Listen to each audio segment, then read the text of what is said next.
తిరగబడ్డారు ముఖ్యమంత్రి మీద 3,000 ఎకరాల భూములు మరి పేద చిన్న సన్నకారు రైతుల భూములు ఫార్మా విలేజ్ కోసం అని చెప్పి తీసుకుంటానని చెప్పి ముఖ్యమంత్రి ఈ ప్రభుత్వం మరి కాయిదాల మీద కాయిదాలు గదుపుతుంటే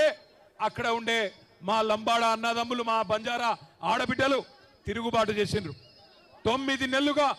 అక్కడ టెంట్ వేసుకొని ధర్నా చేస్తా ఉన్నారు ముఖ్యమంత్రి నువ్వు మా ఓట్లతో గెలిచినావు మా మాట విను ఈ నిర్ణయం మార్చుకో అని చెప్పిండ్రు కానీ 9 నెలలకెళ్ళి ముఖ్యమంత్రికి టైం దొరకలేదు ముఖ్యమంత్రికి సమయం దొరకలేదు సొంత నియోజకవర్గంలో ఓటేసి గెలిపించిన అక్కడి ఆడబిడ్డలు గిరిజన ఆడబిడ్డలను కానీ అక్కడ ఉన్న దళిత అన్నదమ్ములను కానీ కలుసుకునే టైం ముఖ్యమంత్రికి లేదు ఎక్కే విమానం దిగే విమానం ఢిల్లీకి పోవాలి రావాలి 28 సార్లు వేయండు 28 రూపాయలు కూడా తేలేకపోయిండు అట్లాంటి ముఖ్యమంత్రి ఈరోజు సొంత నియోజకవర్గంలోనే ఈరోజు తిరుగుబాటును ఎదుర్కొంటా ఉన్నాడు మొన్న జరిగింది అధికారులకు వ్యతిరేకంగా జరిగిన నిరసన ప్రదర్శన కాదు అధికారులు పోతే నిరసన వ్యక్తం చేసిండ్రు అదే రేవంత్ రెడ్డి పోతే ఉరికిచ్చి కొట్టేటోళ్ళు మొన్న మా గిరిజన అన్నదమ్ములు ఇది వాస్తవం ఎందుకంటే మీకు తెలుసు ఇదే భారతదేశంలో ఈయన కంటే నేను చాలా గొప్పవాడిని అనుకునే నరేంద్ర మోడీనే భారత ప్రధానమంత్రినే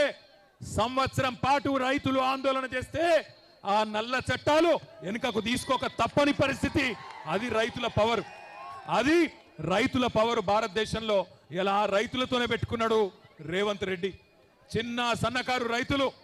బక్కజిక్కిన ప్రాణాలు వాళ్ళతోని ఇలా జులుం చేసే ప్రయత్నం చేస్తా ఉన్నాడు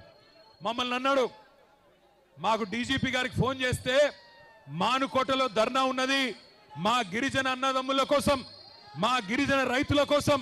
మా ఆడబిడ్డల కోసం ఎవరినైతే మీరు ఇవాళ జైల్లో పెట్టినరో 30 మంది రైతులను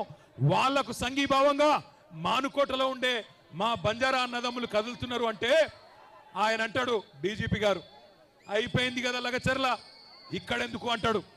మానుకోటలో ధర్నా ఎందుకు అంటాడు ఒక్క మానుకోటలోనే కాదు రేవంత్ రెడ్డి ఈ రాష్ట్రంలో అవసరమైతే